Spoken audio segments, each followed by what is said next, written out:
Hello friends, আজ একটা Sony 32 inch LED TV problem solve করে দেওয়াবো। ফ্রেন্ডস, এটা সনি 32 ইঞ্চ এলইডি টিভি, এর প্রবলেম হলো 2 টাইম ব্লিকিং, কোনো সময় 4 টাইমও ব্লিকিং হচ্ছে। তা ফ্রেন্ডস, এটা আমরা সেট অন করেছি, করার পরে দেখুন ফ্রেন্ডস, এখানে 2 টাইম ব্লিকিং হচ্ছে, কন্টিনিউ 2 টাইম ব্লিকিং। তা 2 টাইম ব্লিকিং কীভাবে আমরা প্রবলেমটি সলভ করবো সেটাই তোমাদেরকে আজকে দেখাবো। তো ফ্রেন্ডস, এটা আমাদের মাদারবোর্ড, আর মাদারবোর্ডে আমরা সব সাপ্লাই মেপে দেখেছি ওকে আছে, তার সত্ত্বেও আমাদের 2 টাইম ব্লিকিং। তার 2 টাইম ব্লিকিং প্রবলেম কীভাবে সলভ করব?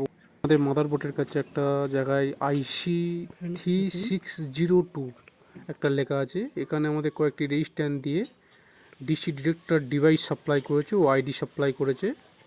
এই সাপ্লাইটি একটু কম বেশি হলে তখন আমাদের প্রোটেকশানে পড়ে যায় সেটটি। তা এখানে রেজিস্ট্যান্টগুলো অ্যাকচুয়ালি ভ্যালু হাই হয়ে যায়। তো ফ্রেন্ডস দেখুন, এখানে 12 ভোল্টের 10K আর 47K রেজিস্ট্যান্ট মেরে আমাদের 2 ভোল্ট সাপ্লাই করেছে। যেখানে এখানে রেজিস্ট্যান্টগুলো লাগানো থাকে ওখানে জায়গা হয়নি বলে আমরা ওদিকে লাগিয়েছি। আর এখানে আমাদের 19 ভোল্ট থেকে 82K ও 10K গ্রাউন্ড করে এখানে 2.1 ভোল্ট করেছে ডিসি ডিরেক্টর সাপ্লাই। আর এখানে 47K 10K মারা ছিল, যার কারণে একটু আমরা অপোজিট সাইডে আমরা 47K 10K করেছি সব। ফ্রেন্ডস, আমাদের মাদারবোর্ডের অল সাপ্লাই ওকে থাকার পরেও যদি 2 টাইম 4 টাইম ব্লিকিং দেয়, তাহলে ফ্রেন্ডস এখান থেকেই আমাদের 2 টাইম 4 টাইম ব্লিকিং হয়, যা রেজিস্ট্যান্ট ভ্যালু হাই হয়ে যাওয়ার কারণে বা লো হয়ে যাওয়ার কারণে এখান থেকেই প্রবলেমটি হয়। তো ফ্রেন্ডস দেখুন, আমাদের সেটটি লাইন দিয়েছি, তারপরে ফ্রেন্ডস দেখুন পাওয়ার চলে এসছে, এখানে কোনো ব্লিকিং প্রবলেম নেই, ব্লিকিং প্রবলেম পুরো ওকে হয়ে গিয়েছে।